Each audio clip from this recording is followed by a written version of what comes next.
8 दिन का खाना। माँ, आज मैंने ये नई छोले की रेसिपी देखी है, चलो ना इसे बनाते हैं। अरे लेकिन आज मैंने गोभी काट कर रख दी है ना। अरे कोई बात नहीं, हम गोभी को डब्बे में फ्रिज में रख देते हैं, कल बनाएंगे। आज ना ये नए मसालेदार छोले बनाते हैं।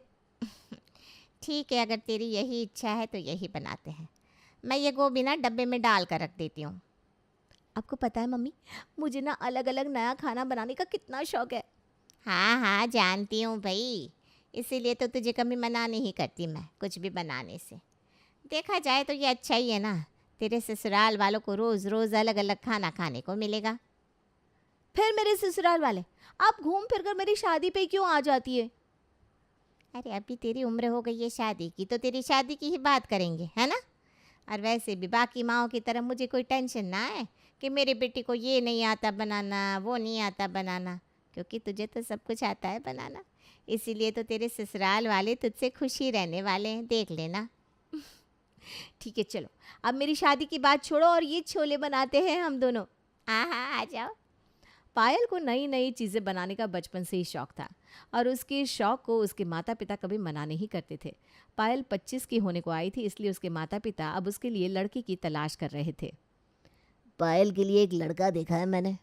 अच्छा, क्या करता है लड़का? अरे दो भाई है, दोनों की खुद की कंपनी है। हाल ही में उनसे मिलना हुआ था मेरा। उसके बड़े भाई की तो शादी हो चुकी है। छोटा भाई मुझे हमारी पायल के लिए सही लग रहा है। अरे तो बात आगे बढ़ाइए ना फिर। मैं भी यही सोच रहा था कि उनके घर रिश्ता भिजवा देता हूँ। राजीव कुमार की मुलाकात सुरेश और आरव से हाल ही के दिनों में बिजनेस के सिलसिले में हुई थी। उन्हें आरव अपनी बेटी पायल के लिए काफ़ी पसंद आया था, जिसके चलते उन्होंने आरव के लिए अपनी बिटिया पायल का रिश्ता भिजवा दिया और आज दोनों परिवार इसी सिलसिले में राजीव कुमार के यहाँ मिल रहे थे। आइए आइए, आपको घर ढूंढने में कोई दिक्कत तो नहीं हुई ना? जी नहीं, कोई दिक्कत नहीं हुई भाई साहब। पायल के पापा ने आपकी काफ़ी तारीफ की थी। जी, आरव और सुरेश के पापा के जाने के बाद इन दोनों ने ही बिजनेस को काफ़ी आगे बढ़ाया है। आजकल ऐसे बच्चे कहाँ मिलते हैं जो छोटी उम्र में सब कुछ संभाल लें। जी, ये तो बस भगवान की कृपा है। कविता, जाओ पायल को लेकर आओ। जी अभी लेकर आती हूँ, वो रसोई में ही होगी। कविता अपनी बेटी पायल को लेकर आती है। पायल ने सबके लिए चाय नाश्ता बनाया था, जो वो सबको परोसती है। ये सब पायल ने अपने हाथों से बनाया है। बहुत स्वादिष्ट है सच में। मैंने इतना स्वादिष्ट नाश्ता कितने वक्त के बाद खाया है। Thank you.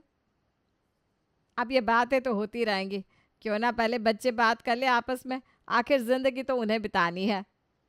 पायल बेटा, आरव को अपना घर भी दिखाओ और दोनों बात भी कर लो। जी माँ। आरव और पायल एक दूसरे से बात करते हैं और दोनों शादी के लिए हाँ कह देते हैं। दोनों के परिवार वाले उनकी शादी को लेकर काफ़ी खुश थे, इसलिए जितना जल्दी हो सके शादी का मुहूर्त निकलवा दिया था। देखो पायल, तुम्हारी शादी का मेनू भी आ गया है। अब तुम देखो कौन सी चीज़ें रखवानी है, फिर मत बोलना पापा आपने ये रखवा दिया वो रखवा दिया। हाँ पापा, लाइए मुझे दिखाइए। मैं अपनी शादी के हर फंक्शन में अलग अलग खाना रखवाऊंगी। अरे हाँ बेटा, तुझे जो अच्छा लगे वो रखवा, आखिर तेरी शादी है। पापा देखिए, मैंने ना शादी के हर फंक्शन के लिए अलग अलग खाने का ये मेनू बना दिया है। तू जो बोलेगी वही खाना बनेगा तेरी शादी में। पायल और आरव की शादी बड़े ही धूमधाम से की जाती है। पायल का स्वागत भी उसके ससुराल में बड़े ही धूमधाम से किया जाता है और अगले दिन वो बड़ी खुशी से अपनी पहली रसोई की रस्म के लिए रसोई में आती है। आज तो सबके लिए पालक पनीर, नान, खीर पूरी और खीरे का रायता बनाऊंगी, सब खुश हो जाएंगे। अरे ज्योति, तुम आ गई? हाँ भाभी, मैंने सोचा आज पहली रसोई है तो मैं जल्दी से आ जाती हूँ, जिससे मैं पहले से तैयारी कर सकूँ। तैयारी? हाँ, मैंने सोचा है कि आज ना मैं पालक पनीर, खीर पूरी और खीरे का रायता बनाऊंगी सबके लिए। आप सबको पसंद है ना? पसंद तो है, पर क्या भाभी? पर ये पायल बहू कि यहाँ 8 दिन का मेनू पहले से ही तय है और हर दिन उसी हिसाब से खाना बनता है। देखो ये रहा बोर्ड और ये रहा 8 दिन के खाने का चार्ट। इसी के हिसाब से रोज़ खाना बनाना है तुम्हें। सोमवार को पीली दाल और चावल और रात को पराठे, मंगलवार को हरी दाल चावल, रात को खिचड़ी, बुधवार को आलू रोटी और रात को करेले। ये क्या है माँ जी? इस घर में ना 8 दिन का मेनू यही होता है। ये माँ जी पहले ही बना कर रखती हैं और हम सबको इसी के हिसाब से खाना बनाना होता है। फ्रिज में सब्जी भी इसी खाने के हिसाब से ला कर रखते हैं। आज तो मंगलवार है, इसका मतलब आज हरी दाल और रात को खिचड़ी बनेगी। हाँ, यही बनेगा आज बहू। लेकिन माँ जी, आज तो मेरी पहली रसोई है, मैं कुछ अच्छा सा बनाना चाहती हूँ आप सबके लिए। नहीं बहू, इस घर में जो 8 दिन के हिसाब से बनता है ना वही बनेगा, तुम वही बना दो। सुजाता इतना कहकर चली जाती है और पायल को हरी दाल और चावल ही बनाने पड़ते हैं। उसे समझ में नहीं आ रहा था कि कैसे किसी के घर में 8 दिन का खाना फिक्स हो सकता है। लेकिन अब उसकी शादी हो चुकी थी, इसलिए उसे अपने ससुराल के हिसाब से तो ढलना ही था। आज क्या बनाना है भाभी? अरे, तुम्हें इस घर में आए 2 महीने हो गए ना, अब तो तुम्हें पता भी होगा कि वही बनेगा जो 8 दिन बनता है। अरे भाभी, आप हर हफ्ते 8 दिन फिक्स खाना कैसे खा सकते हैं? सच बताऊं, मेरा मन भी नहीं करता 8 दिन एक जैसा खाना खाने का। लेकिन माँ जी का नियम है और वो उसी के हिसाब से सब्जी और चीज़ लेकर आती है, इसलिए घर में और कुछ बनाने के लिए सामान ही नहीं होता। लेकिन भाभी, माँ जी ऐसा क्यों करती हैं?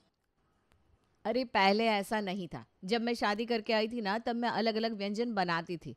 अब अलग अलग चीज़ें बनाने के लिए सामान चाहिए होता है, इसलिए मैं सुरेश से कहकर अलग अलग चीज़ें मंगवाती थी। माँ जी को लगा कि मैं ज़्यादा फालतू का खर्चा कर रही हूँ, इसलिए इन्होंने धीरे धीरे 8 दिन का खाना फिक्स कर दिया। तब से लेकर अब तक वही बनता आता है। मैं तो अपने मायके में भाभी अलग अलग चीज़ें बनाती थी।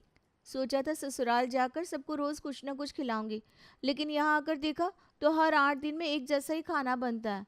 सोमवार को ये, मंगलवार को ये, है भगवान। कभी कभी मुझे लगता है कि हमें इसे बदलना चाहिए। भाभी, मैं सोच रही थी अभी किसी का जन्मदिन आएगा तो हम ये नियम को बदल दे तो? आप क्या कहती हैं? अभी तो आरव का जन्मदिन आने वाला है कुछ दिन में। अच्छा, फिर तो मैं माँ जी से कहूँगी कि मुझे अपने पति के लिए अच्छे से अच्छा खाना बनाना है। मुझे लगता है वो हमें मना नहीं करेंगी। हाँ, कोशिश तो हम कर ही सकते हैं। मैं कल ही माँ जी से बात करती हूँ फिर। हाँ, इस चीज़ में मैं तुम्हारा साथ दूंगी। पायल और ज्योति ने इस 8 दिन के खाने को बदलने के लिए अगले ही दिन से कोशिश शुरू कर दी थी। उन्होंने सुजाता के लिए 1 कप अदरक वाली चाय बनाई और उनके पास जाकर बैठ गई। आज मौसम कितना अच्छा है ना माँ जी? मौसम तो आज बड़ा ही सुहाना है सच में। माँ जी, बारिश का मौसम है, इसीलिए अब मौसम काफ़ी सुहाना लग रहा है। बिल्कुल सही कहा। बारिश के मौसम में ही आरव पैदा हुए थे ना माँ जी?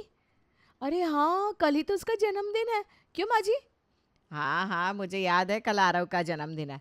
जिस दिन आरव पैदा होने वाला था उस दिन भी बहुत बारिश पड़ रही थी। हाँ, इस मौसम में अगर पकोड़े, आलू टिक्की, चाट, गोलगप्पे बनाए जाए तो कितना मज़ा आएगा ना माँ जी? मैं सोच रही थी कि कल हम ये सब बना देते हैं आरव के जन्मदिन के लिए। अरे लेकिन कल तो गुरुवार है। हमारे यहाँ गुरुवार चना दाल और चावल बनते हैं और रात को मेथी का पराठा। हाँ माँ जी, लेकिन कल आरव का जन्मदिन है ना। और पायल का भी अपने पति के साथ ये पहला जन्मदिन है, तो हमें कुछ स्पेशल बनाना चाहिए ना। अरे नहीं नहीं नहीं, ये आलू टिक्की, चाट, गोलगप्पे, पकौड़े, इन सब में तेल और मसाले कितने पड़ते हैं, और ये सब ना सेहत के लिए भी अच्छे नहीं है। कोई ज़रूरत नहीं है ये सब बनाने की। जो गुरुवार को बनता है वही बनेगा। माँ जी, लेकिन जन्मदिन के दिन तो कुछ स्पेशल बनना चाहिए ना। अरे इतना सारा सामान आएगा, फिर इतना सारा तेल भी जाएगा। नहीं नहीं नहीं, इस तरह पैसों की बर्बादी करना ठीक नहीं है। हम जो बनाते हैं वही बनाएंगे। पायल और ज्योति की इतनी कोशिशों के बाद भी सुजाता पर कोई असर नहीं हुआ। वो टस से मस नहीं हुई। भाभी, ये माँ जी तो मान ही नहीं रही है, अब क्या करें? अरे पता नहीं इनके दिमाग में क्या चलता रहता है। जन्मदिन के दिन भी भला कोई चना दाल और मेथी का पराठा खाता है? मेरे कितने अरमान थे कि मैं शादी के बाद अपने पति के लिए जन्मदिन पर दावत रखूंगी, रोज़ अलग अलग पकवान बनाऊंगी। लेकिन यहाँ तो मैंने हर हफ्ते एक जैसा ही खाना बनाया है बस। अब क्या कर सकते हैं पायल? नहीं, मैं ऐसे हार नहीं मान सकती भाभी। अगर माँ जी हमें घर में नहीं बनाने दे रही है तो हम सब कल बाहर चलेंगे खाने के लिए। क्या? हाँ भाभी, आप, मैं, आरव और सुरेश भैया, हम सब बाहर खाना खाने चलेंगे और आरव का जन्मदिन भी बनाएंगे। अरे लेकिन माँ जी। उनके लिए वही बनेगा जो वो हर हफ्ते बनवाती है। और अगर माँ जी ने पूछा कि हम कहाँ जा रहे हैं तो कह देंगे कि हम रात को टहलने जा रहे हैं। हम सब उनके सामने थोड़ा सा चखने जितना खाना खाएंगे और फिर चारों बाहर जाकर होटल में खाना खाएंगे। सच बताऊं, मेरे मुंह में तो अभी से पानी आ रहा है। इतने दिनों से 8 दिन का एक जैसा खाना खा खा के मेरा तो मन ही भर गया है। कल तो हम सब जी भर के खाना खाएंगे। हाँ, और आरव का जन्मदिन भी मनाएंगे। सुजाता अगर जिद्दी थी तो उसकी बहू ने भी अपना नया रास्ता निकाल दिया था। अगले दिन सबने वैसा ही किया। सुजाता के साथ उन्होंने चखने भर जितना खाना खाया और फिर चारों निकल पड़े एक शानदार होटल में खाना खाने के लिए। वाह, कितने दिनों बाद कुछ अच्छा खाया है, मज़ा आ गया। मेरा तो पेट भर गया भैया, लेकिन मन नहीं भर रहा है। कैसे भरेगा? इतने वक्त से 8 दिन का फिक्स खाना खाकर मेरा तो जी ही भर गया था। वही तो बात है, हमने तो माँ जी से बात भी की थी, लेकिन हमेशा की तरह उन्होंने हमारी बात नहीं मानी। आप दोनों माँ जी से बात क्यों नहीं करते इस बारे में? तुम्हें क्या लगता है, हमें अच्छा लगता है क्या रोज़ 8 दिन फिक्स खाना खाना? हमने कई बार उनसे बात करने की कोशिश की है, लेकिन उनके मन में खर्चे को लेकर पता नहीं कौन सा भूत बैठ गया है, जो निकलता ही नहीं। अरे मैंने तो उनसे ये भी कहा था कि हम हर महीने घर खर्च भी बढ़ा देते हैं, उन्हें ज़्यादा पैसे दे दिया करेंगे, लेकिन फिर भी नहीं मानी। अब तो हमारे ऑफिस के सारे कर्मचारियों को भी पता है कि किस दिन कौन सा खाना खाते हैं हम। और नहीं तो क्या, अभी तो वो लोग ये कहकर गुरुवार को याद करते हैं, अरे आज तो चना दाल डे है ना। मुझे लगता है कि हम चारों को मिलकर इस चीज़ को सुलझाना ही होगा। अरे लेकिन माँ बहुत जिद्दी है, वो ऐसे नहीं मानेंगी। अगर घी सीधी उंगली से नहीं निकल रहा है तो हमें उंगली टेढ़ी करनी होगी। नहीं भाभी, हमें घी का डब्बा ही उल्टा करना होगा, तब हमारा काम बनेगा। अरे तुम क्या करने की सोच रही हो पायल? आप बस देखती जाइए भाभी। अगले दिन रोज की तरह पायल और ज्योति रसोई में जाती है। सुजाता को आज चाय नहीं मिली थी, इसलिए वो भी रसोई में आती है, लेकिन रसोई के बाहर ही उसे ज्योति और पायल की बातें सुनने को मिलती है। क्या बात कर रही हो पायल, तुम सच कह रही हो? हाँ भाभी, मैं सच कह रही हूँ। जैसे ही मेरे पापा को पता चला कि वो लोग मेरी मौसी की बेटी के साथ ये कर रहे हैं, तो वो सीधा उसके घर पहुँच गए और उन्होंने उन्हें इतना सुनाया कि पूछिए मत। अरे ऐसा क्या किया था तुम्हारी मौसी के बेटी के साथ उसके ससुराल वालों ने? अरे भाभी, उसके ससुराल में उसे उसकी पसंद का खाना ही नहीं मिलता था, इसलिए बहुत कमज़ोर हो गई थी। बस मेरे पापा को जैसे ही पता चला, वो चले गए अपने पुलिस दोस्त को लेकर वहाँ। फिर क्या था, उसके ससुराल वाले सीधे हो गए मेरे पापा और उनके दोस्त को देखकर। अब तो मेरी मौसी की लड़की की पसंद का ही खाना बनता है वहाँ। हाँ, अब पुलिस दोस्त होगा तो किसे डर नहीं लगेगा भला। वैसे तुम भी ना बहुत कमज़ोर हो गई हो जब से तुम्हारी शादी हुई है पायल। हाँ, मेरे पापा ने अभी मुझे देखा नहीं है ना, नहीं तो उन्हें भी मेरी चिंता होने लगती। पायल और ज्योति की बात सुनकर सुजाता आ गई टेंशन में। उसे अपना डर सताने लगा और वो बड़े प्यार से दोनों बहुओं के पास आई। अरे ये क्या बना रही हो? माँ जी आज शुक्रवार है ना, तो मूंग दाल बना रहे हैं। अरे क्या रोज़ रोज़ तुम 8 दिन का मेनू बनाती रहती हो, कुछ अलग सा चटपटा सा बनाओ ना, खुद भी खाओ और हमें भी खिलाओ। लेकिन माँ जी, 8 दिन खाने का मेनू।